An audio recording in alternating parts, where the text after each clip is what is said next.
Hoje estamos aqui com o Rubens Aguiar, conhecido mais como Rubinho, para falar um pouco sobre a sua trajetória em Cordeirópolis e que fique registrado no Memórias de Cordeirópolis. Boa tarde, Rubinho. Vamos começar. O que você tem para falar da sua família aqui em Cordeiro, Rubinho? Boa tarde, Cássia. Eu agradeço o seu convite de ser entrevistado aqui e vou começar dizendo sobre a minha pessoa. Eu me chamo Rubem Antônio Gomes de Aguiar, mais conhecido como Rubinho, porque quando eu era menino eu era muito franzino, era pequenininho, fora do meu tamanho. Então minha avó me apelidou de Rubinho. Meus pais foram Rubem Aguiar e Maria Aparecida Cicolim Gomes de Aguiar. Meu pai foi dono de armazém, depois ficou com a lotérica do Rubem, que todo mundo conhece. Minha mãe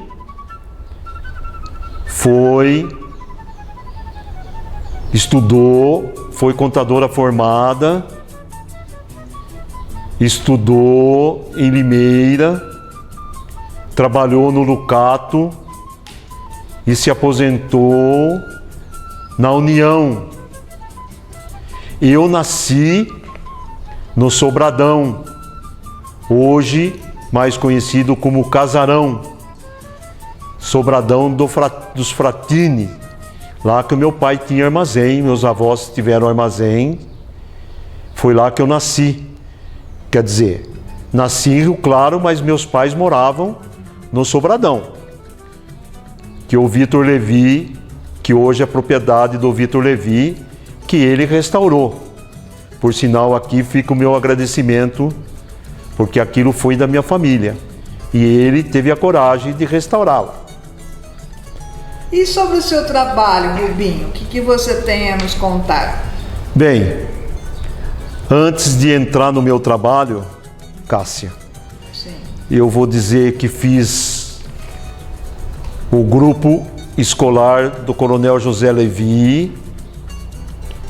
Depois, e aqui quero destacar o meu professor Iesus, muita gente conheceu, né?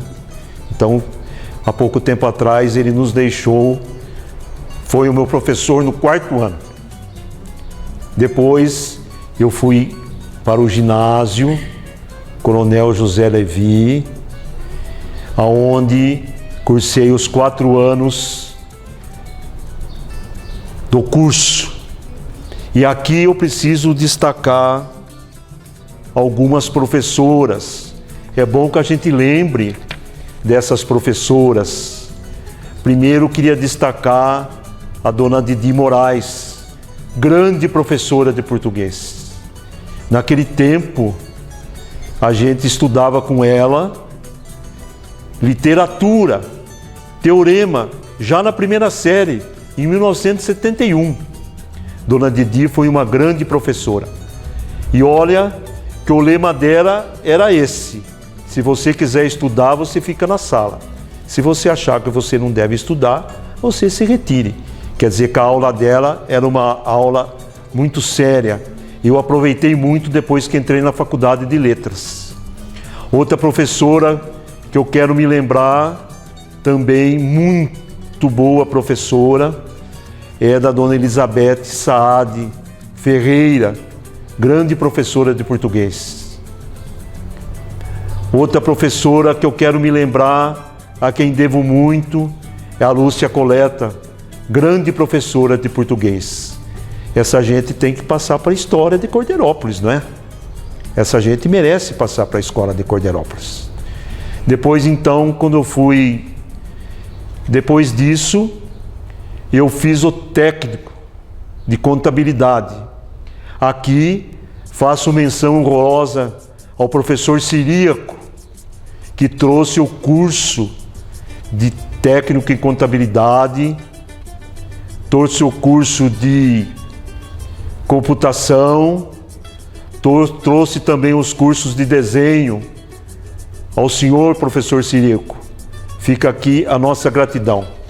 Mas, entrando num parêntese, eu queria aqui deixar um testemunho sobre o ginásio. É uma história que eu ouvi e que o povo precisa saber. Muita gente talvez não saiba. Essa história foi me contada pelo Padre Mário, que esteve aqui na época. Com certeza eu não era nem nascido. Eles queriam trazer o ginásio para Cordeirópolis. E aqui havia um problema de se saber. Algumas pessoas estudavam em Limeira. Quem tinha mais posse podia viajar para Limeira e estudar. Então se tinha a pergunta: será que vai ter alunos para esse ginásio? Porque as pessoas trabalhavam nas fábricas. Então, o doutor Antônio Luiz Ciculin, o Toninho Ciculin,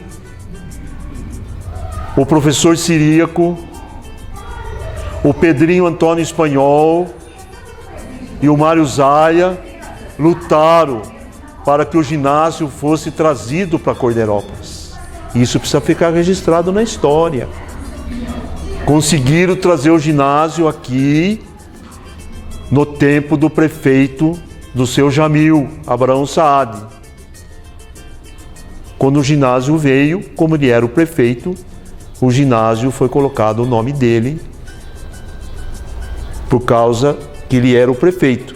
Mas esses é que lutaram para que o ginásio fosse trazido aqui.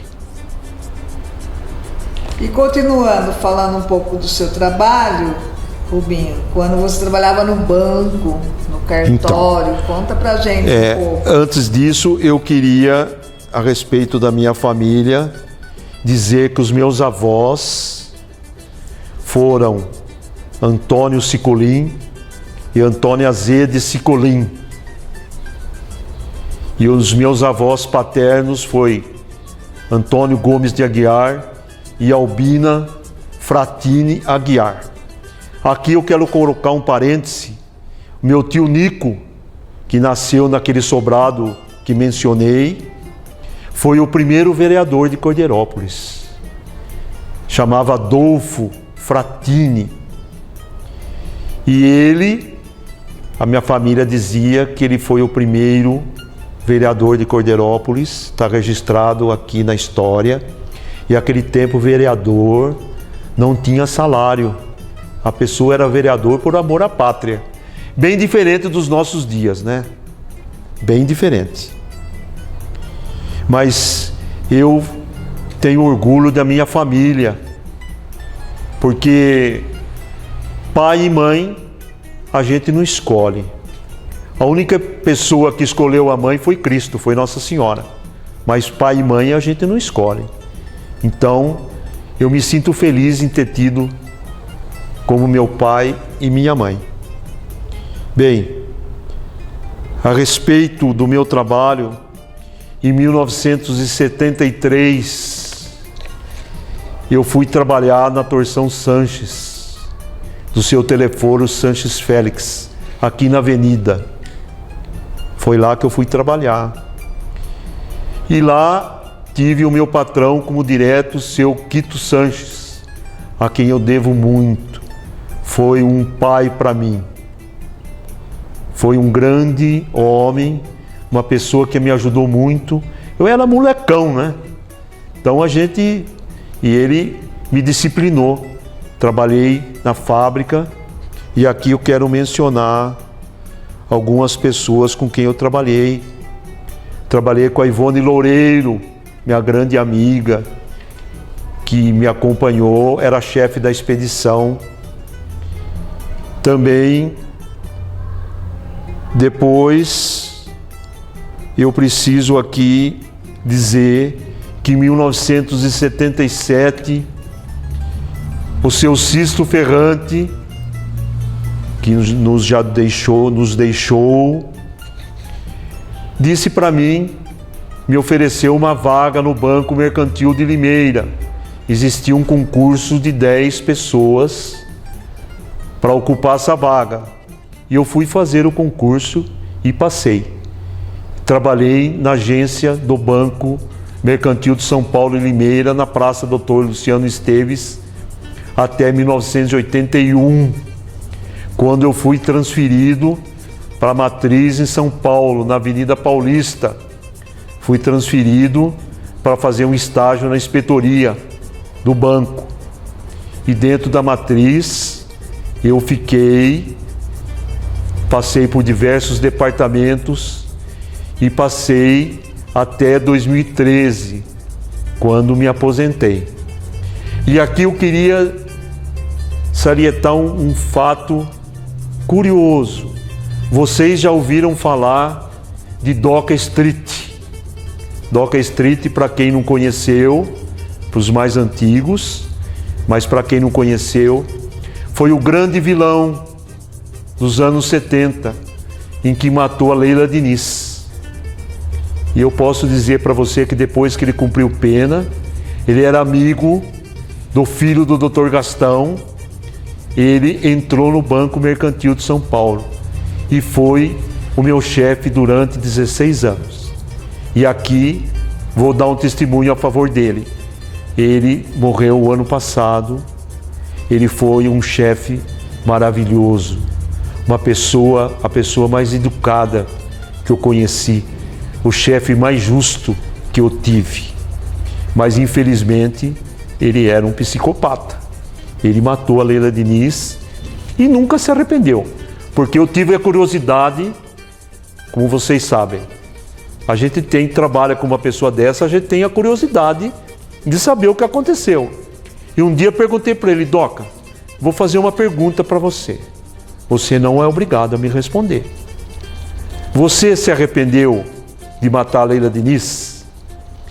Como ele era um psicopata, ele me disse: Rubens, a única coisa que eu me arrependo é não poder matá-la de novo. Isso a gente viu que ele era um psicopata, mas nos tratava muito bem. Não compete a mim julgá-lo, porque ele já foi julgado por Deus. Mas é um fato que muitas pessoas precisam saber. Eu fui funcionário de Doca Street, no chefe da captação. Depois, em 2013, depois de 38 anos de banco, 30 de Banco Mercantil de São Paulo e 8 de Bradesco, na Avenida Paulista, nunca mais saí daquele prédio. Fiquei interno na matriz. Depois de um longo tempo, chegou o tempo de me aposentar, não é? Eles queriam que eu ficasse mais, mas eu já estava 38 anos fora de casa, viajando toda semana. Aqui eu quero dizer uma coisa, uma curiosidade. No começo que eu comecei a viajar, em 81, muita gente não sabe, aqui não existia ônibus para São Paulo. A gente viajava de trem. Então, o trem era de segunda-feira às 4h20 da manhã. Esse trem saía de Panorama no domingo a meio-dia. Passava aqui às 4h20. Era eu, o Sisto Ferrante e o Franchini. Nós três viajávamos nesse trem. Depois, com os anos, vieram o ônibus, o trem acabou, nós não fomos mais de trem nem voltamos mais. Mas aqui eu quero abrir um parênteses. A gente escuta muitas pessoas dizerem: eu sou a favor da ditadura. Olha, gente, vocês não sabem o que vocês estão falando. 81 era tempo de ditadura. Aqui nós tínhamos que ter autorização, existia toque de recolher na cidade. Ninguém podia sair na rua antes das 5 horas da manhã. Nós tínhamos que ter uma autorização da delegacia para poder nos dirigir até a estação, descer aquela velha escada, o escadão, né, que muita gente lembra, e aí para poder embarcar no trem. Passamos muito frio, porque a estação era o lugar mais frio de Cordeirópolis. E um dia, o Dr. Barbosa nos parou, a gente estava indo, nós encontrávamos no começo do viaduto. O Dr.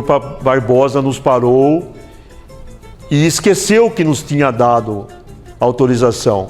E nos parou perguntando: aonde que vocês estão indo uma hora dessa? E aí, Dr. Barbosa, muito educado, né, nós mostramos a autorização que cada um tinha para poder sair de casa antes das 5 horas. Então, quando se fala em ditadura, é uma bobagem que se fala. E só isso eu passei pela ditadura. Agora, imagine aqueles que foram mortos pela ditadura, né? Cordeirópolis tinha toque de recolher. Nós não podíamos sair na rua antes das 5 horas da manhã, a não ser em caso médico. Se a polícia visse alguém na rua, parava e perguntava: o que você está fazendo? Depois, em 2013, quando eu aposentei no banco, voltei para Cordeirópolis e fui pedir emprego para o meu primo, o Dr. Antônio Reinaldo Odindo, que prontamente, porque eu não sabia como é que era ficar aposentado, né? Eu pensei, não sei se eu vou me acostumar. E aí eu pedi para ele me arrumar no cartório em Piracicaba. Ele prontamente me arrumou. Trabalhei no cartório até 2020. Fui muito feliz no cartório. Fiz muitos amigos. O doutor Antônio Odindo, como é conhecido na família, porque ele é meu primo. Ele é da família Sicolim. Foi uma pessoa excepcional. Foi um bom chefe. Um rapaz honestíssimo. Um profundo conhecedor da sua profissão. E aí, em 2020, eu repensei a minha vida. Com a pandemia, eu fiquei com medo, porque eu tinha que pegar 4 ônibus por dia para chegar em Piracicaba. Eu tinha que pegar um circular até Rio Claro, de Rio Claro até Piracicaba, e assim vice-versa. Aí me dirigi a ele e disse que eu queria parar, porque eu tenho problema de asma. Se eu pegasse essa pandemia, com certeza para me curar seria mais difícil. Então, Deus me poupou. E aí eu não peguei a doença, diferente de muitos amigos nossos que nos deixaram. Essa foi a minha vida profissional. E também eu fiz faculdade de letras no Colégio São Luís em São Paulo, quando estava no banco. Essa foi a minha vida profissional. E falando de pessoas importantes que estiveram na sua vida, conta um pouco pra gente de pessoas que marcaram a sua vida e que você gostaria de mencionar nessa entrevista. Olha, se eu fosse mencionar todas as pessoas que foram importantes para mim na vida, a entrevista ia durar uma semana. Mas como isso não é possível, vamos ir por... Pediria até desculpa se eu deixei de lembrar de alguém, mas é impossível lembrar de todos, né? Mas muita gente foi importante para mim. Eu queria aqui deixar uma coisa falada para a posteridade. Eu vou falar dessas pessoas importantes, porque a minha vida aqui como cidadão cordeirópolense foi uma vida simples. Eu vou falar dessas pessoas porque me considero, essas pessoas foram importantes para Cordeirópolis. Eu me distanciei dessa cidade durante 38 anos, apesar de estar aqui todo fim de semana. Sabia tudo o que acontecia, mas eu me distanciei. Agora, essas pessoas que eu vou citar são pessoas que merecem passar para a história de Cordeirópolis. Aqui Cordeirópolis tem uma coisa, uma crítica que eu vou fazer, estou fazendo em público. Muitas pessoas querem alterar a história A história a gente não pode alterar. A gente pode tentar apagar a história, mas alterar a história nós não podemos, né? Então essas pessoas que eu vou citar, pessoas que já nos deixaram, pessoas que ainda estão vivas, são pessoas importantes, filhos deste lugar, filhos ilustres desta cidade. Eu me considero, vou falar com toda humildade, me considero muito pequeno dentro dessa gente, diante dessas pessoas. A primeira pessoa que eu vou citar aqui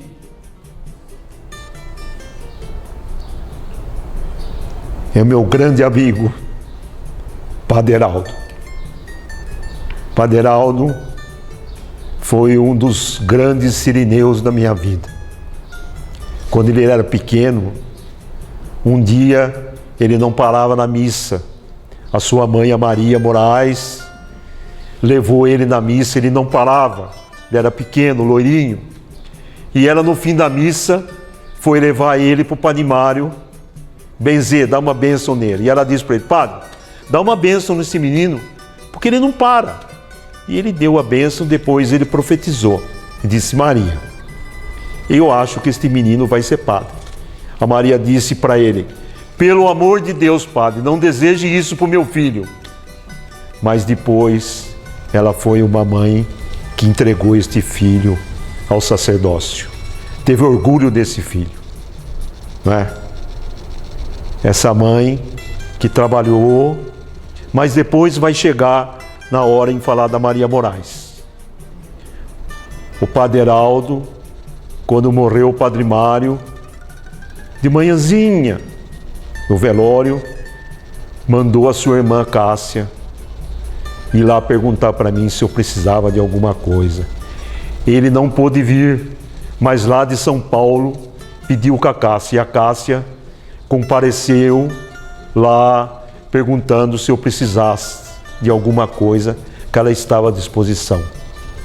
Por sinal, tenho uma outra gratidão com a Cássia. O Padre Mário ainda estava agonizando e foi dito a mim, foi comunicado a mim pelo Padre Anderson, da comunidade Santa Luzia, que o bispo de Limeira, Dom Wilson, não o deixaria, se ele morresse, não o deixaria que ele entrasse em nenhuma igreja de Cordeirópolis. Isso é uma coisa que me magoou muito, porque pouco tempo depois vocês viram o bispo fazer as maiores atrocidades com a diocese de Limeira, né? Ele não tinha moral para falar isso do Padre Mário. Mas uma coisa que ficou sem explicação. Quem avisou o bispo que o Padre Mário estava agonizando? O Padre Mário agonizou 15 dias. Quem avisou? Isso é uma coisa que nós não sabemos, porque o bispo não tem bola de cristal para desconfiar, né? Eu queria dizer para aquelas pessoas que tomaram a atitude de avisar o bispo para que o Padre Mário não fosse pessoa, para que fosse pessoa não grata dentro da igreja,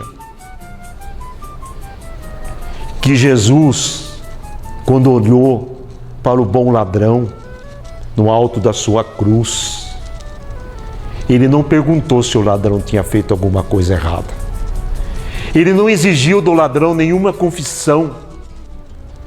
Ele não exigiu do ladrão nada. E ele disse para o ladrão: você estará comigo hoje no paraíso. E eu queria dizer aqui um agradecimento também ao prefeito Adinã. Prefeito Adinã, fiquei devendo essa para você. Quando a Cássia foi pedir ao prefeito, eu fui pedir à Cássia que providenciasse então, se possível, que ao menos a capela do cemitério fosse limpa, para que, se o Padre Mário morresse, pudesse ser ao menos levado para encomendação, se houvesse padre disponível para encomendação do seu corpo. Padre Mário, antes de morrer, me disse que queria ser sepultado aqui, junto com o seu povo.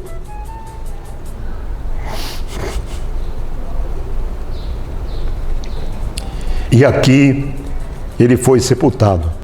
Apesar de tudo ao contrário, aqui ele foi sepultado. E está aqui. Ele me disse: quero ser sepultado junto com o meu povo. Aqui também faço um agradecimento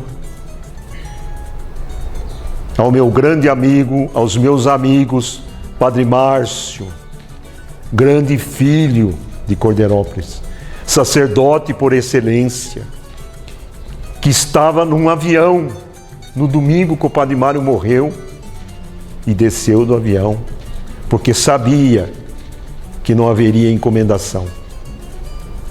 Padre Márcio, o senhor vale o que pesa. O senhor entendeu o que é o perdão evangélico. Também preciso agradecer em público, para que fique na história, o Padre Zanarelli. O Padre Zanarelli também veio celebrar missa na capela do cemitério e me disse, assim que o caixão saiu: hoje custou a minha cabeça.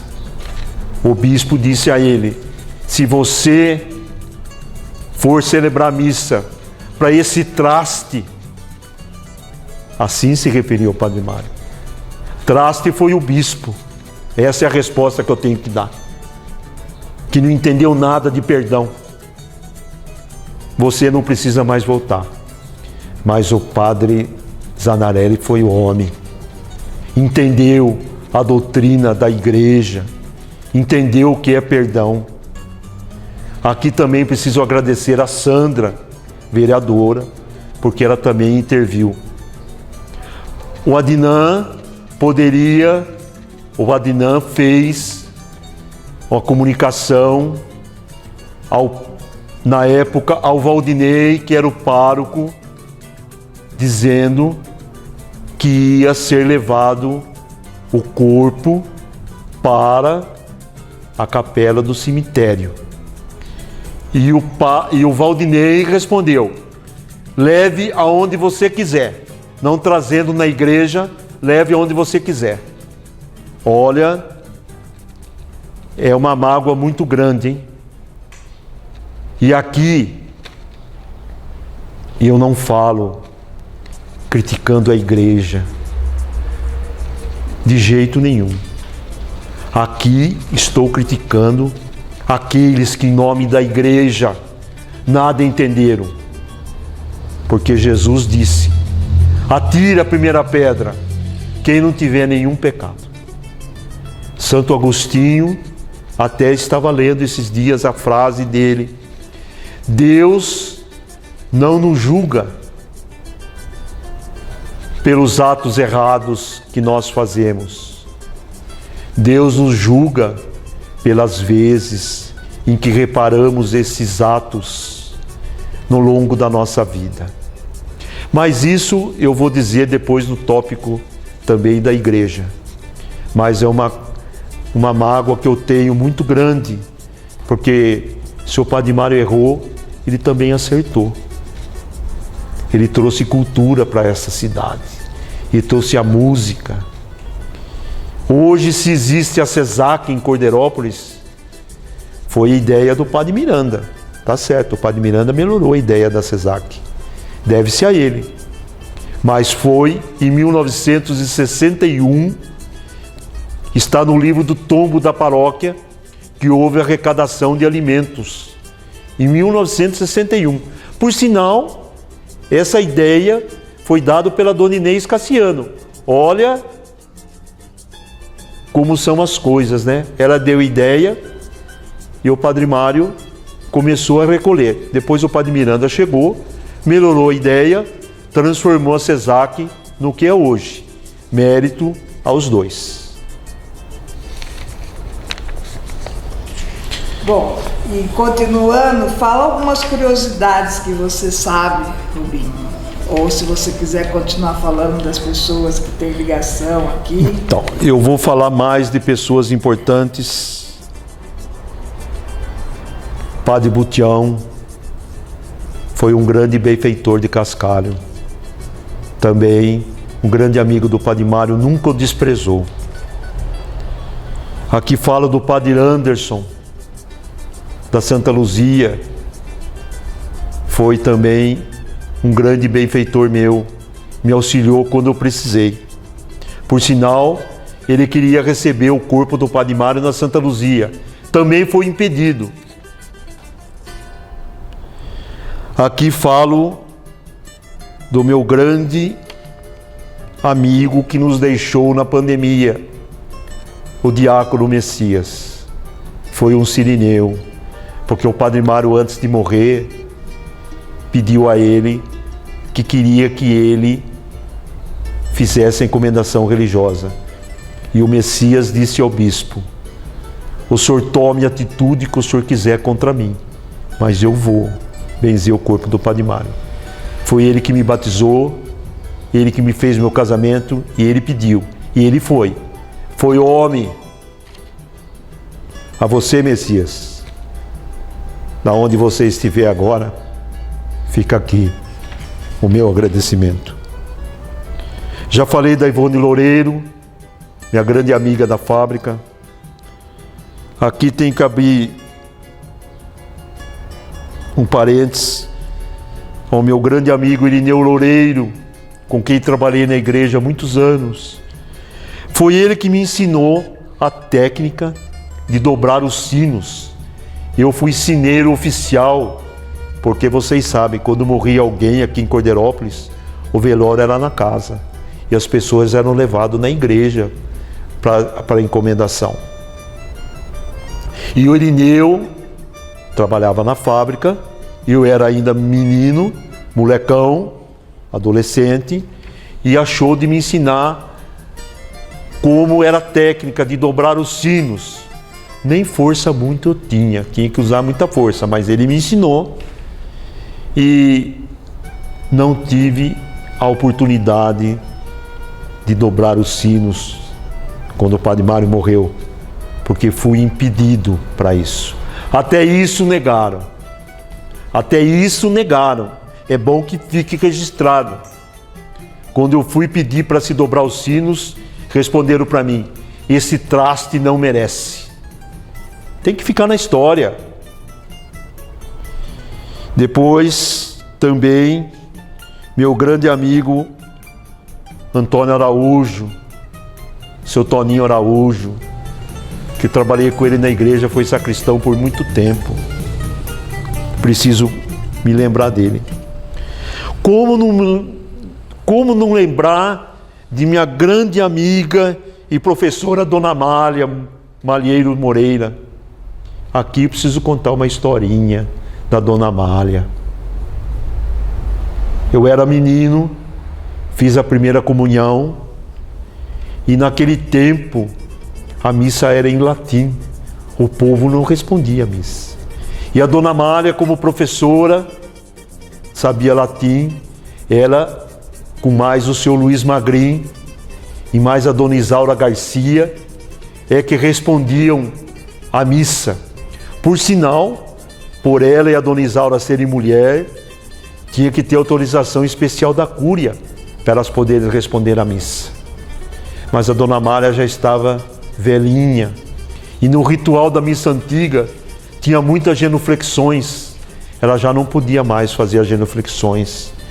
E ela foi pedir para minha mãe se eu queria responder à missa. Missa diária, às 6:30 da manhã. Então, a minha mãe perguntou para mim, e eu me disse: se alguém me ensinar, estou disposto. Assim começou a minha amizade com o Padre Mário, que durou mais de 50 anos, até o fim, até o seu último suspiro, onde eu estava presente, no Hospital Veracruz. E Dona Amália me convidou e começou a me ensinar. Tinha que ensinar latim.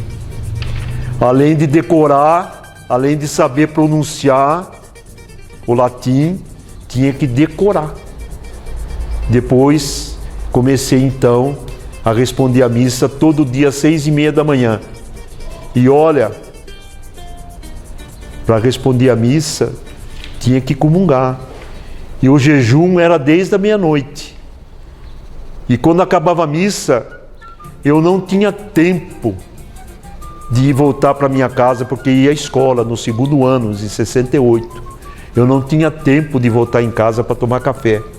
Dona Irma Gambaroto, de saudosa memória, aquela mesmo do cinema.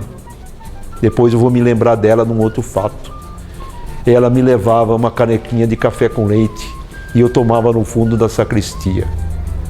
Dona Amália me ensinou muita coisa. Foi uma grande amiga que eu tive. Dona Amália, da onde a senhora estiver, a senhora sabe que é verdade. Aqui agora, abro um parênteses, Benedita Pink, uma grande amiga que eu tive, que também já nos deixou. Fomos amigos muitos anos.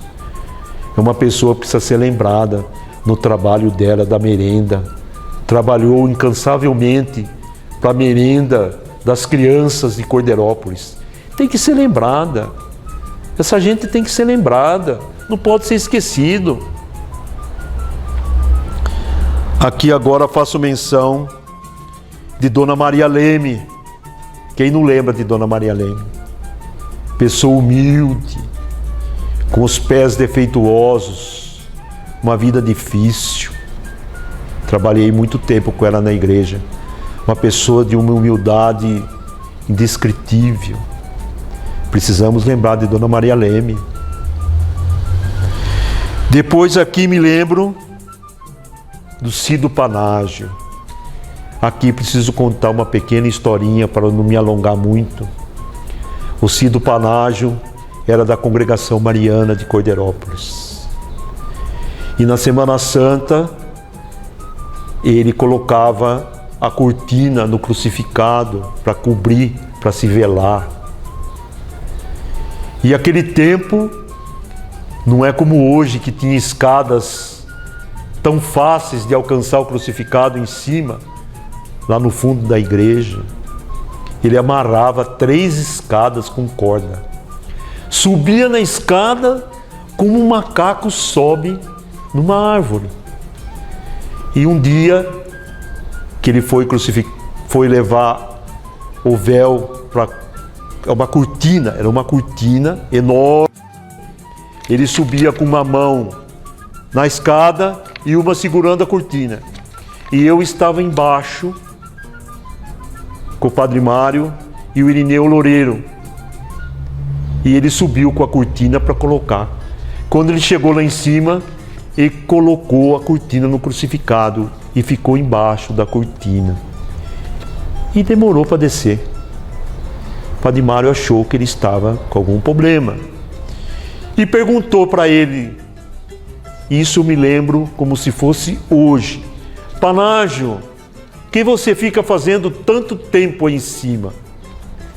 E o Panágio puxou a cortina, estava com o rosto encostado na mão de Cristo e disse ao Padre Mário: se o senhor soubesse como é bom ficar onde eu estou, o senhor não falaria o que o senhor está me falando. O Padre Mário envermelhou que nem um pimentão, entendeu que ele estava num momento transcendental. E por ironia do destino, o Cido Panágio morreu de um poste, caído de um poste. Olha aí a ironia do destino. Esse fato muita gente não sabe. Vou repetir a frase: se o senhor soubesse como é bom permanecer aqui em cima, o senhor não falaria para mim descer.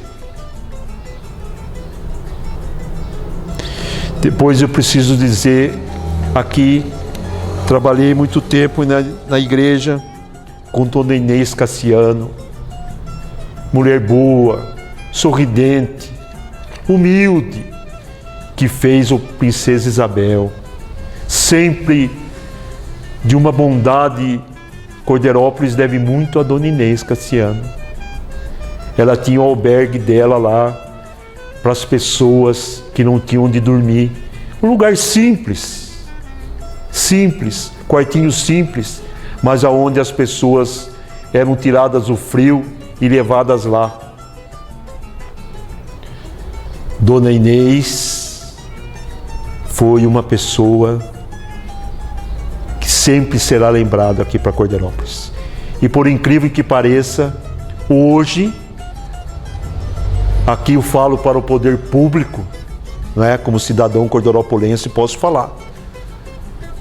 Nós não temos um albergue.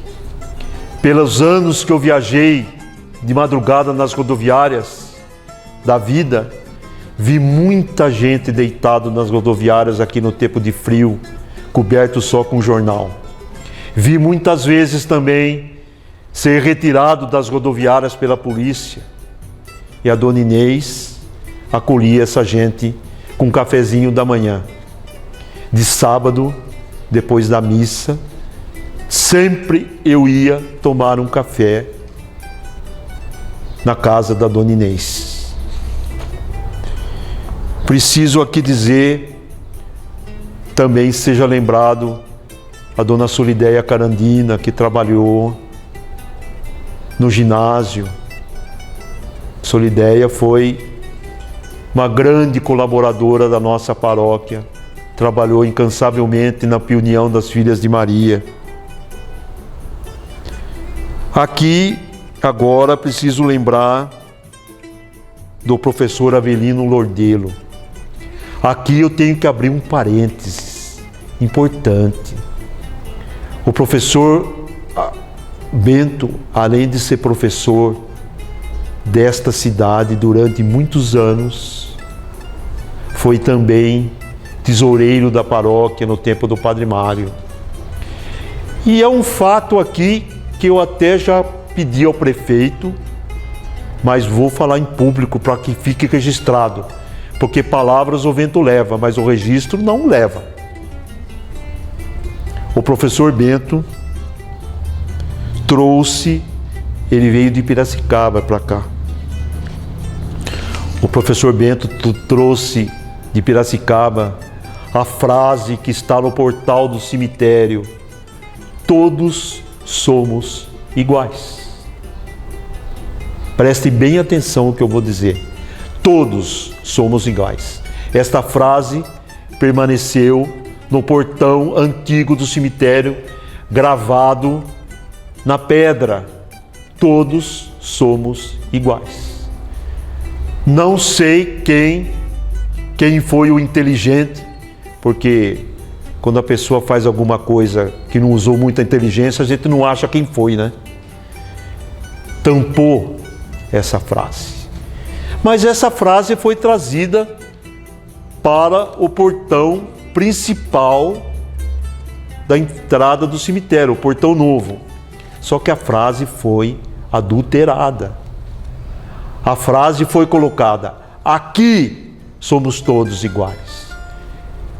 Eu vou explicar. A conotação é bem diferente. Uma coisa é você dizer: todos somos iguais. Outra coisa é você dizer: aqui somos todos iguais. Porque você dizendo aqui somos todos iguais, você desce a frase somente ao ambiente do cemitério. A conotação da frase era muito maior, era transcendental. A conotação da frase queria dizer: para Deus, todos somos iguais, tanto os vivos como mortos. Não sei quem acrescentou essa frase, mas é uma afronta ao autor. Já pedi para o Adinã e faço o pedido de novo. Já pedi ao Adinã e ele me disse que quando reformar o cemitério vai colocar a frase original: todos somos iguais. Por sinal, no cemitério de Piracicaba está escrito em latim, mas aqui o professor traduziu como todos somos iguais. Entenderam a diferença da frase? É bem diferente. E tem que ser colocado o autor da frase embaixo, o professor Avelino Lordelo. Bem, aqui agora eu faço um parênteses muito importante. Falar nessa pessoa, Dr. Luiz Cardinale. Quem não conheceu o Dr. Luiz Cardinale? Foi um médico, pai do nosso povo, pai dos pobres. Só de ser medicado pelo Dr. Luiz, nem que ele não desse remédio nenhum, a gente já era curado pela bondade dele. Quando o Dr. Luiz morreu, eu pensei comigo, Dr. Luiz, Cordeirópolis está órfão. Aqui agora faço um pedido em público, que o poder público, juntamente com o Rotary, existe aqui um obelisco, um memorial em homenagem a este homem que dedicou a sua vida a Cordeirópolis. Eu gostaria de pedir ao Rotary que entrasse em contato com as filhas dele, a Vera e a Raquel. Hoje, pelos meios sociais, não é difícil encontrá-las. Inclusive, a Vera mora em Piracicaba. Para que os restos mortais do Dr. Luiz sejam trazidos para este lugar, onde ele merece estar com o seu povo. Dr. Luiz merece ser trazido aqui para Cordeirópolis. Faço aqui esse apelo. Não é difícil. O professor Décio Luque, do qual também faço memória, grande professor, grande benfeitor desta cidade, anos depois que o Dr. Luiz morreu, procurou a esposa do Dr. Luiz, a Dona Alcina, para que se houvesse possibilidade de trazê-lo para cá, os restos mortais. E ela se negou. Ele está sepultado em Souzas, perto de Campinas. Quem sabe agora, depois de muitos anos, há essa possibilidade. Mas complementando, eu queria dizer o que disse anteriormente: nós não ficamos órfãos. Nós tivemos um Dr. Morelli. Deus não nos deixou órfãos. Deixou um Dr. Morelli aqui no lugar do Dr. Luiz. Dr. Morelli, Cordeirópolis deve muito ao Senhor. Quantas crianças foram atendidas, quantos de nós são atendidas até hoje pelo Dr. Morelli.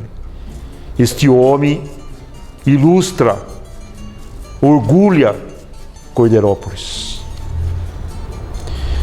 Aqui também faço a minha homenagem a um filho ilustre dessa cidade. Quem não conhece o Dr. Magrinho? É difícil falar do Dr. Magrinho, hein? Eu tenho aqui uma historinha, só uma historinha para dizer sobre o Dr. Magrinho. Dr. Magrinho nunca deixou de atender um filho de Cordeirópolis. Dr. Magrinho orgulha-se de ser filho dessa cidade. Muita gente não se orgulha de ser filho de Cordeirópolis, mas o Dr. Magrinho se orgulha e sempre cuidou desta cidade, das pessoas doentes que a ele procurou. Preciso dizer que quando o Padre Mário esteve com câncer, eu procurei o Dr. Magrinho e nós estivemos no Hospital do Câncer com os exames do Padre Mário com câncer na próstata. O Dr. Magrinho nos esperou na porta. Olha a gentileza de uma pessoa, esperar alguém na porta. E lá, vendo os exames, nos levou a um corpo médico para que o Padre Mário pudesse ser atendido. Dr. Magrinho, o senhor Cordeirópolis se orgulha do senhor. E preciso aqui também dizer de outros médicos que estão vivos aqui. A doutora Eveline Pagotto, filha do Pagotto, reumatologista, grande médica, filha de Cordeirópolis. O doutor André Olivato, grande médico, filho de Cordeirópolis. E outros que ainda agora estão se formando. Neto do doutor Morelli, neto do seu Lelo Moraes, também está se formando, o Júnior. Essa gente, filho do Vinícius e da Viviane, essa gente orgulha Cordeirópolis. Aqui preciso dizer também sobre meus grandes amigos particulares, o Wagner Roveda, que foi regente, cantor e regente do coral, depois que o Padre Mário foi embora, durante muitos anos. Wagner Roveda é uma pessoa de uma delicadeza, de uma educação, de uma finura ímpar. Precisa deixar registrado. Preciso aqui falar da Vera Marta Vidolin, grande musicista, a maior musicista desta cidade, grande pianista, grande organista de música clássica. Foi aluna de irmã Gertrudes, uma freira que tinha no Colégio São José, que só ensinava música clássica. Ela foi aluna. Vera Marta é uma grande pianista, uma grande musicista, que foi também organista do coral enquanto o coral existiu. Preciso aqui agora, dentro dos agradecimentos, devo aqui muito ao Neymar. Neymar Barbosa, você, Cordeirópolis nunca vai poder retribuir a você o que você proporcionou a esta cidade, principalmente na pandemia. Você trabalhou 24 horas por dia. Você merece o nosso respeito. Você sabe o que eu estou dizendo. Você também se pôs do meu lado como sirineu. Quando o Padre Mário morreu, que eu avisei você, você em 15 minutos estava na minha casa, e em 5 minutos você tirou o corpo do Vera Cruz. Você é um grande cidadão cordeirópolense, porque vamos falar o que é verdade, né? Não é fácil mexer com isso. Não é fácil. Não é fácil a sua vida. Mexer com quem já nos deixou, com os restos mortais, você é um ser admirável.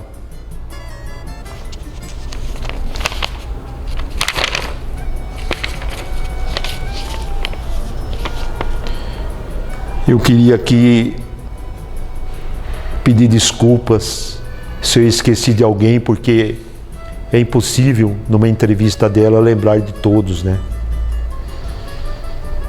Mas fica aqui o meu agradecimento, a minha pequenez. Eu me sinto muito pequeno diante dessa gente toda que eu citei, muito pequeno, muito sem importância nenhuma de tudo que essa gente fez por Cordeirópolis. E continuando então o que a gente ia falar, Rubinho, que você tem algumas curiosidades, né, para contar pra gente. Passa pra gente essas curiosidades que você tem para engrandecer a nossa entrevista. Olha, uma curiosidade que muita gente não sabe, aqui eu tenho as primeiras mulheres de Cordeirópolis que aprenderam a dirigir. Não era... Eu tenho a impressão que naquele tempo mulher não podia dirigir, né? Não era algo muito comum. As primeiras mulheres que dirigiram carro aqui foi Dona Irma Gambaroto. Muita gente se lembra dela trabalhando no cinema. Por sinal, depois que ela tirou carta e que ganhou o carro, ela sentiu tanta emoção de ter superado, de poder tirar carta e ter ganhado um carro do marido, que 15 dias depois ela falece. Dizem que foi de emoção. Dona Irma, a senhora será sempre lembrada. Sempre lembrada. Também aqui, Dona Ema Dias aprendeu a dirigir já no começo. Mulher à frente do tempo dela, não é? Dona Nelly Mazuti, mãe do Vitor Levi, mulher do Dr. Cássio.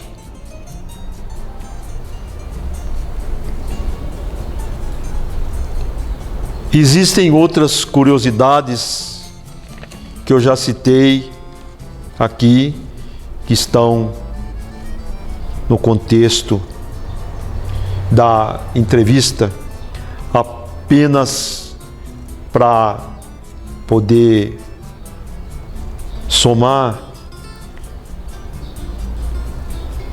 Os responsáveis em trazer aqui o colégio, apesar de já ter dito sobre isso, o colégio, a família Andreasa de Cordeirópolis trouxe, ajudou Cordeirópolis.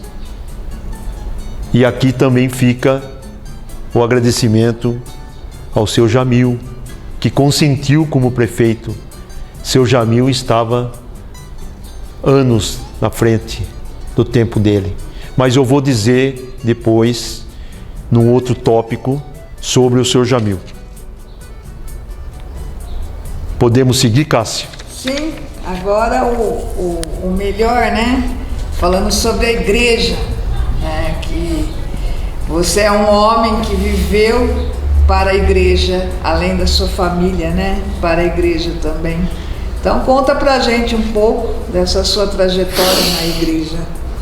Olha, se eu fosse contar toda a história, aqui os pormenores, passaríamos dias contando, mas como não é possível, é uma história de amor, mas também uma história de dor.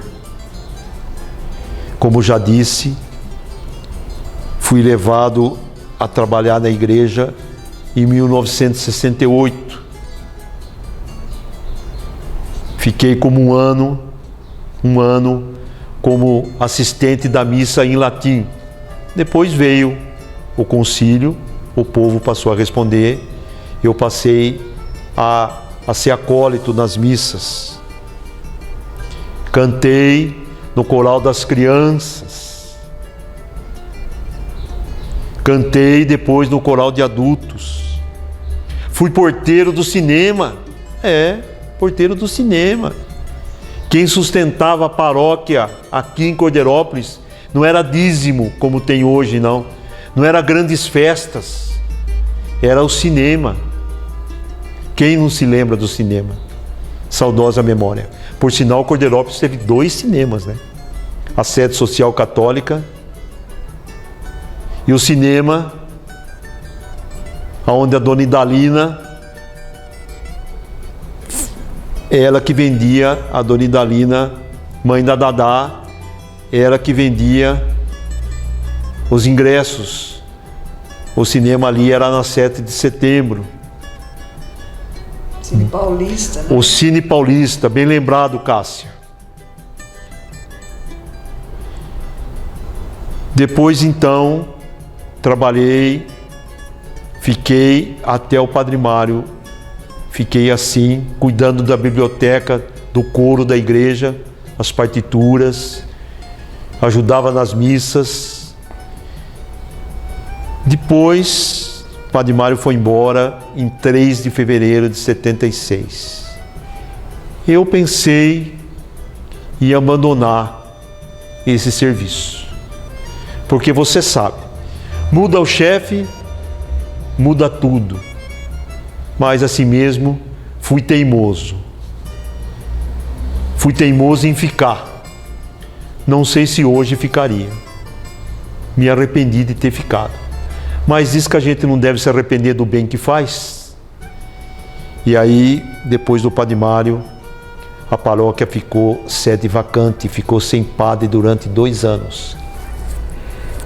E agora aqui vem a minha crítica: doa a quem doer.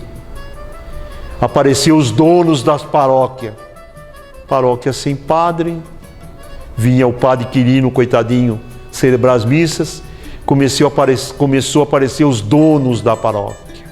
Todo mundo se achou dono da paróquia, todo mundo se achou da ordem da paróquia, até que veio o padre Paulino, que inclusive fez meu casamento, porque eu me casei em 1978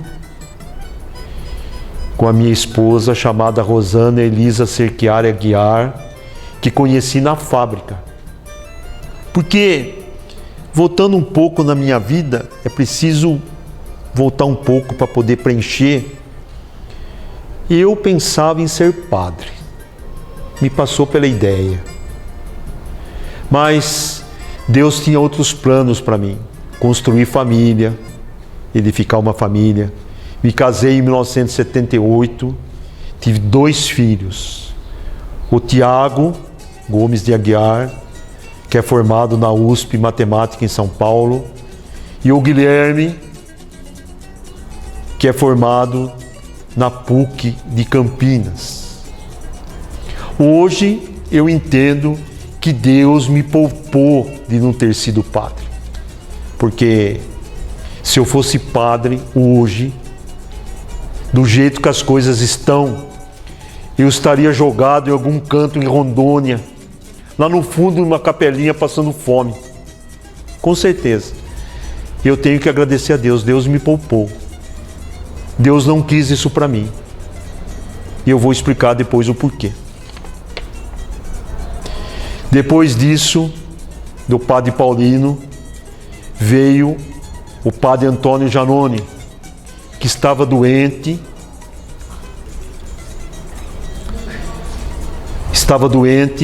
tinha diabetes, estava bem caduco, e aí começou a grande descaracterização da igreja de Santo Antônio. Não sei o porquê, ele retirou o altar do centro, porque toda a igreja feita, a igreja que o Padre Mário fez, toda a igreja foi feita em função com o altar no centro. Não sei porque o Padre Janone, não sei se estava caduco de vez, né? Tira o altar do centro. Descaracteriza completamente a igreja. Tira o confessionário que foi feito pelo Nico Castelar. Muita gente conheceu o Nico Castelar, irmão da Didica, que trabalhou na marcenaria Mazuti. O confessionário era de madeira de lei. Foi ele que fez o confessionário. Pegou a planta, que inclusive a planta original está comigo, ele que fez. Tirou a pia batismal. Começou assim a grande descaracterização da igreja. Foi embora, veio o padre Miranda, que cometeu seus grandes acertos, mas também cometeu seus grandes erros. Vamos começar pelos acertos, né? Se preocupou, criou aqui comunidades que não existiam. Criou a comunidade de Santa Luzia. Foi por causa do Padre Miranda que a igreja de Corderópolis cresceu. Ele se preocupou em criar outras comunidades. Esse mérito ele tem que ser falado. Ele só não cometeu erros não, ele também cometeu acertos. O que disse, vou repetir, a pessoa não pode ser julgada por só erros que faz. Tem que ser julgada pelos acertos. Ele fez a igreja Nossa Senhora Aparecida, a comunidade Nossa Senhora Aparecida. Ele fez a comunidade São Judas Tadeu no Jardim Eldorado. Ele fez a comunidade de São João Maria Vianney no Jardim Cordeiro. Ele fez a CESAC. Ele transformou o antigo prédio do cinema num prédio pastoral, onde tem salas de catequese, salão de festa. Fez muita coisa boa, mas também fez alguns erros que precisam ficar registrados na história. Quando ele chegou aqui, a primeira atitude dele foi acabar com o coral da igreja. Não sei se ouviu esse povo que fazia campanha contra o coral da igreja, porque ele dizia assim, e para isso ele usou de coisas que até Deus duvida. Não deixou consertar o órgão da Diatron. Esse órgão era para ser ligado posteriormente, quando houvesse condições, a tubos, onde existia o coral, o fundo do coral, existia lugar para se colocar tubos. Ele deixou que o órgão fosse estragado. Tanto que na reforma da igreja, o órgão estava comido de cupim. Eu não sei qual foi a intenção dele, porque ele dizia assim, não, quem tem que cantar na igreja é o povo, não é o coral. Olha, se é isso o pensamento dele, até hoje não temos o povo cantando. Temos algumas pessoas em cima do presbitério cantando sozinha, fazendo solo, porque o povo mesmo não canta. Depois, como ele se preocupou em fazer comunidades, ele deixou a igreja numa situação muito ruim, a igreja em perigo. Foi aí, e não foi por falta de pedir para ele para que ele reformasse a igreja, mas ele não atendia. Em detrimento disso, em 2007, quando se via o perigo da igreja de desabar, porque tinha uma tesoura no fundo da igreja que estava 5 centímetros deslocada da parede, e isto, o laudo do IPT está comigo, eu não estou falando porque escutei falar. E eu com o Padre Mário procuramos o Ministério Público, e o Ministério Público, o promotor público disse para nós que estávamos lá, ainda bem que vocês nos procuraram antes que acontecesse alguma coisa, porque depois que acontecer, não adianta mais. E aí correu o processo, se interditou a igreja, e nós esperávamos que a igreja fosse restaurada na sua integridade, no seu projeto original. Mas infelizmente, o Padre Miranda, com certeza, ficou com raiva que nós interditamos a igreja e fez um outro projeto, que por sinal também não teve tempo de ver concluída a igreja, porque ele faleceu e a igreja ainda não estava pronta. Então fica aqui a história registrada. Agora, uma coisa que eu quero dizer com uma profunda dor, uma coisa que eu sinto muito e vou sentir sempre. Jamais eu vou me conformar e alguém vai me convencer que era necessário derrubar a casa paroquial. A casa paroquial era um patrimônio histórico da cidade. Para quem não sabe, a história da casa paroquial, ela foi construída em 1930, porque até 1930, os padres que passaram aqui moravam num quartinho no fundo da paróquia, sem banheiro, sem fogão, moravam às vezes com a família num quartinho, que depois se tornou um quarto da sacristia da igreja antiga. E eu conheci o primeiro padre que morou nesta casa. Se chamava Monsenhor João Lopes de Almeida.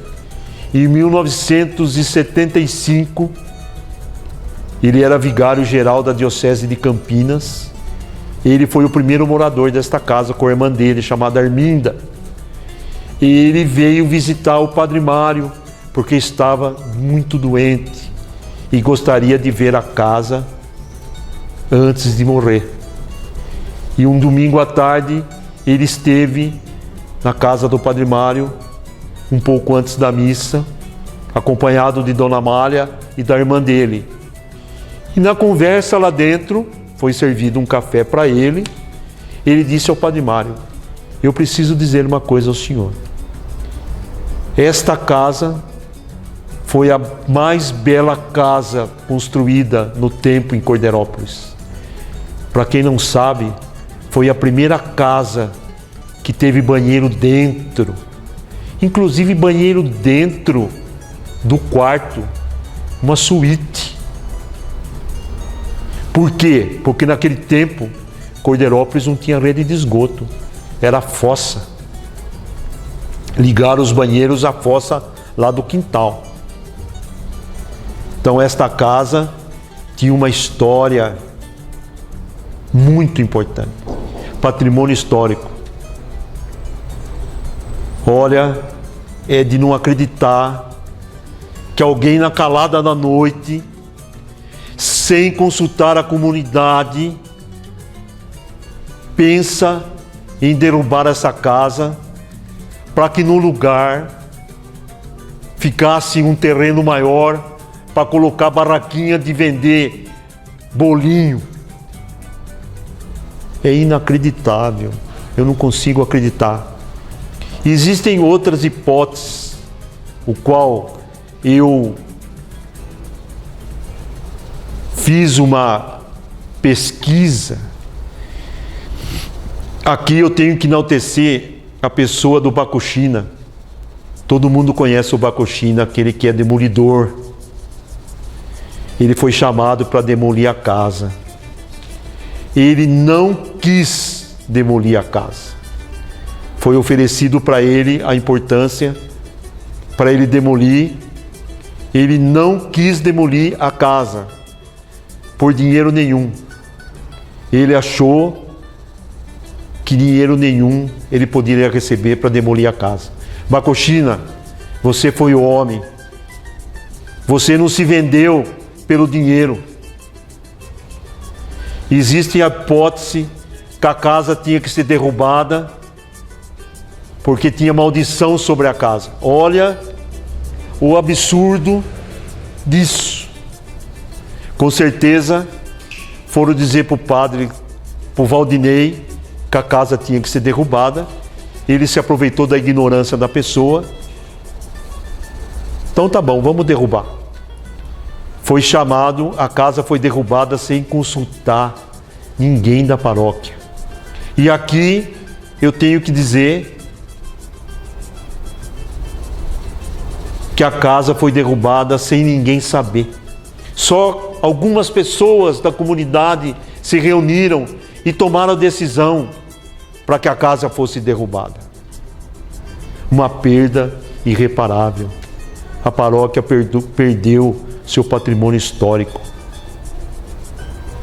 Outra coisa que se diz,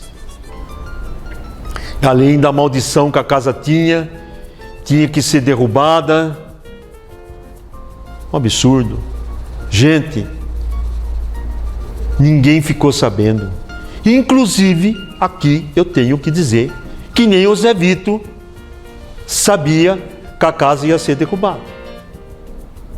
Eu perguntei para o Zé Vito no domingo depois que a casa foi derrubada: Zé Vito, você sabia? Ele disse: eu estou no túmulo da minha mãe. E eu não sabia, soube depois. O padre Miranda, quando soube que a casa estava sendo derrubada, me chamou de manhã para ver se eu podia ir na justiça para interromper que a casa fosse derrubada. Quando eu cheguei lá, a casa já estava no chão. sendo derrubada por um trator de uma cerâmica. E aqui eu nem posso culpar a cerâmica, porque a cerâmica, o dono da cerâmica, não tem nenhum compromisso com o histórico da cidade. Aqui eu critico aqueles que usaram de uma máquina para derrubar um patrimônio histórico. Por sinal, outra coisa aqui que eu quero deixar escrito, que usaram até hoje, inclusive escutei esses dias, mas foi o Vitor Levi que decidiu derrubar a casa. Olha, isso não é verdade. Venho em defesa do Vitor Levi, porque conversei com ele. Olha, pensem bem, quem fez a casa, quem edificou a casa, foi o coronel José Levi. Em 1930, quando via a situação que os padres que aqui viviam, nessa situação que não tinham casa para viver, viviam num quartinho, junto com o seu Jamil, que tinha apenas 16 anos. Olha a ideia desse homem. Chamaram o Vitor Levi para ver a casa, como um álibi. Com certeza esperavam que o Vitor Levi pagasse a restauração. Mesmo que tivesse pago, ou esperavam que ele dissesse: não, pode derrubar, que eu vou fazer uma casa nova. O Vitor Levi não tem obrigação de fazer casa para a paróquia, por isso a paróquia tem dízimo. Ela vive de dízimo, vive das contribuições, vive de festa. Jamais o Vitor Levi, que restaurou um sobrado que era da minha antiga família, dos Fratini, jamais o Vitor Levi iria opinar em derrubar a casa, principalmente feita pelo seu bisavô, o coronel José Levi. E o pior não é isso. O pior é a casa sendo derrubada juntamente com as árvores que a rodeavam,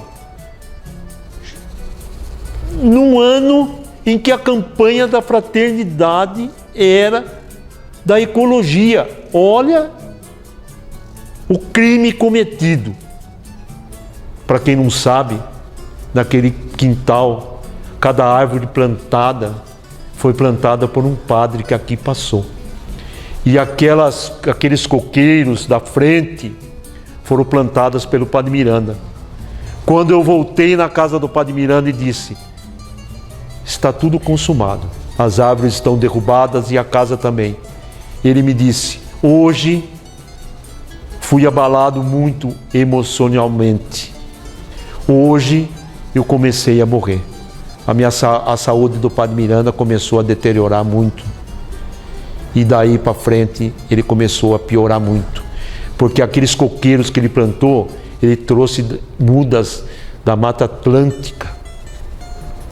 Mas aqui eu quero deixar quando o Monsenhor João Lopes de Almeida esteve aqui, ele disse para o Padre Mário: aqui existe um lugar a 4 metros de profundidade que o coronel José Levi e o seu Jamil escreveram um testamento e colocaram dentro de uma caixinha, com certeza de concreto, que foi feita para isso. Não se sabe o que foi escrito nesse testamento. Então muitas pessoas me procuraram para saber qual era o lugar da casa em que estava depositado essa caixinha, que queriam desenterrar a caixinha para saber. Eu sabia aonde estava, porque vi o Monsenhor João Lopes de Almeida me dizer, mas eu não falei e não vou dizer. Hoje também já se perdeu a referência do lugar, mas inclusive o Elias, filho do seu Jamil, a quem é meu amigo, foi me procurar e eu expliquei para ele que, em respeito à memória do pai dele, eu não poderia dizer aonde estava 4 metros para baixo, sepultada, porque em nenhum momento o pai dele pensou em um dia que essa caixinha fosse trazida de novo em cima do solo para ser aberta. Essa caixa é de ad eterno. O que fizeram não tem justificativa, nem financeira, nem justificativa de maldição, nem justificativa nenhuma. E eu concordo, aqui faço uma ressalva, eu concordo que poderia ter sido feito outra casa paroquial para o padre morar, mas poderia ter se preservado a história e lá ter de servir para ser o escritório da paróquia. Então, fica aqui a minha mágoa. Duas mágoas eu tenho. Uma, Padre Mário não poder ter sido recebido na igreja que ele fez. E a outra, a demolição da casa paroquial. E isso por gente que veio aqui sem compromisso com a história da cidade. Forasteiro que aqui chega, acha alguém que também não tinha compromisso com a paróquia, nem com a história, e tomam atitudes sem ninguém saber. Sem ninguém saber. Nem o Zé Vito sabia. Isso é um fato que tem que ficar registrado na história. Eu queria apenas, para finalizar esse assunto, dizer que dentro da casa paroquial, na sala, nos quatro cantos, no pé direito, existia 4 anjos de cimento. Dentro da mão desses anjos existia 4 lâmpadas que iluminavam a sala, obra de arte. Existia também uma pintura a óleo, que quem visse de longe pensava que era madeira, e era uma pintura a óleo. Fica aqui a minha indignação, porque é um mal que não pode mais ser reparado. Ninguém tinha o direito. A única pessoa que tinha o direito de fazer uma coisa dessa era a voz da comunidade. Por sinal, aqui preciso dizer uma coisa. Dono da igreja é Cristo. Padre não é dono da igreja. Padre é o administrador da igreja. Dono é Cristo. Cristo é o dono da igreja.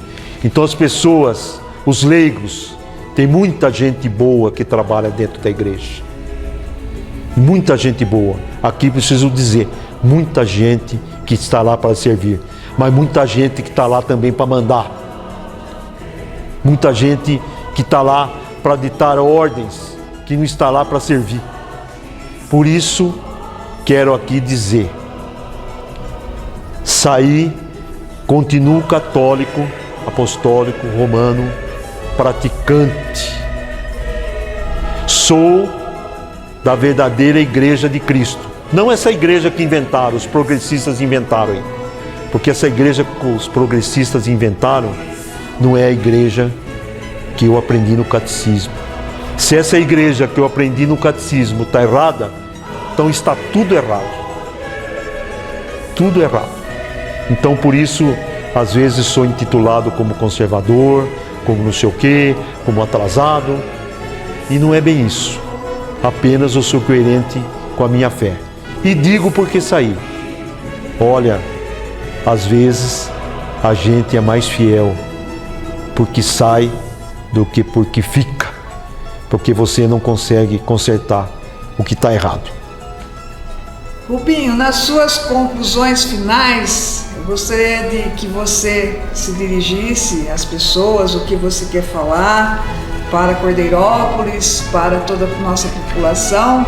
E desde já, antes de terminar, eu gostaria de agradecer a sua presença, a sua entrevista, para ficar marcado mais uma história de Cordeirópolis. Aqui eu quero, para finalizar a entrevista, que eu considerei longa, mas necessária, para ficar gravado na história. Não adianta querer apagar a história, porque a história não se apaga. As pessoas podem adulterar a história, mas apagar a história ninguém vai conseguir. Eu queria aqui agora me dirigir com respeito à pessoa do prefeito, o Adnan. Queria agradecê-lo pela gentileza, intercedido em ter mandado limpar a capela do cemitério para o sepultamento do Padre Mário. Muito obrigado. Fiquei devendo essa para você. Cordeirópolis ficou devendo essa para você. Você foi muito corajoso, porque você sabe mais do que ninguém que a pessoa pode deixar o ministério sacerdotal, mas deixar de ser padre ninguém não pode. E você me ajudou muito. Percebeu no Padre Mário um cidadão cordeirópolense que teve o desejo de ser sepultado junto com o seu povo. Aqui também preciso agradecer ao seu cuidado que você teve com a pandemia de Cordeirópolis. A saúde foi muito bem administrada nas suas mãos. Você fez tudo o que você pôde fazer pelas pessoas de Cordeirópolis. E aqui é a minha homenagem aos 109 irmãos nossos que partiram.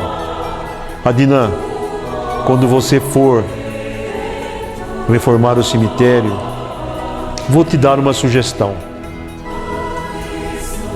Faça um memorial com o nome de todos aqueles que morreram pelo Covid. Porque daqui a 50 anos, quando lembrarem dessa doença que matou tanta gente, Cordeirópolis terá o registro daqueles que foram sepultados. Queria apenas dizer, complementando, pegando o gancho, queria apenas lembrar de uma pessoa que me esqueci aqui. Duas pessoas que eu me esqueci e agora me vem à mente, eu preciso lembrar. Seu Írio Alves, grande farmacêutico dos pobres. Seu Írio Alves foi o único político que eu vi morrer pobre. Morreu como nasceu, pobre. Foi um anjo aqui para essa cidade, juntamente com seu cunhado, seu Dalci de Campos Toledo. Morei na frente do seu Dalci. Quantas madrugadas esse homem não atendeu as pessoas, porque naquele tempo farmacêutico também era médico. Aqui preciso também lembrar do Dorinho. Quem não lembra da farmácia do Dorinho, né? Quantas vezes fomos curados nas farmácias. A vocês, de onde vocês estiverem, a todas as pessoas que partiram, que vocês nos abençoem, porque vocês nos orgulharam de ser filhos de Cordeirópolis. Muito obrigado.